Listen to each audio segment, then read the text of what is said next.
নমস্কার বন্ধুরা, আজ আমি এই যে ডাঁটা কুমড়ো আলু দিয়ে জ্যান্ত কই মাছের আর শিঙি মাছের তরকারি রান্না করব। প্রথমে আমি তেলের মধ্যে পাঁচফোড়ন ফোড়নে দিয়ে দিলাম, দিয়ে আলু আর কুমড়োটাকেও সেই তেলের মধ্যে দিয়ে দেবো।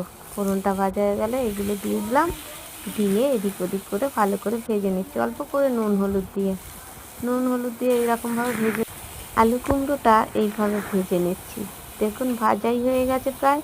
আর ভাজা হয়ে যাওয়ার পরে এবার আমি সেই ডাঁটাগুলো দিয়ে দেবো। এই ডাঁটাটা দিয়ে এবার আরও 2-4 মিনিট নাড়াচাড়া দিচ্ছি। 2-4 মিনিট নাড়াচাড়া দেওয়া হয়ে গেলে এবার আমি পরিমাণ মতো যে আদা বেটেছিলাম, অল্প একটু আদা বাটা, জিরে গুঁড়ো, নুন, হলুদ পরিমাণ মতো দিয়ে এই ডাঁটা কুমড়ো আলুটাকে ভালো করে কষিয়ে নেব। 2-4 মিনিট কষানো হয়ে গেলে এবার আমি আস্তে আস্তে জলটা দিয়ে দেবো।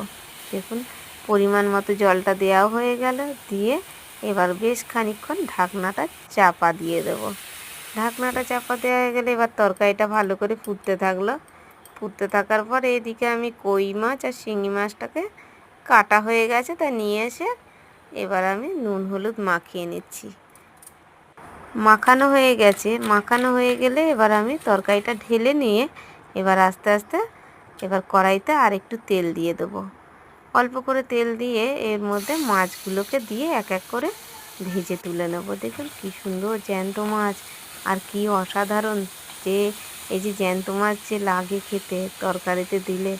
তাই মাছগুলো তো ভাজা হয়ে গেল, এবার আবার মাছগুলো তুলে নিয়ে কড়াইটার মধ্যে তরকারিগুলো আবার ঢেলে দিলাম। ঢেলে দিয়ে এবার মাছের পিসগুলোও আমি আবার দিয়ে দেবো।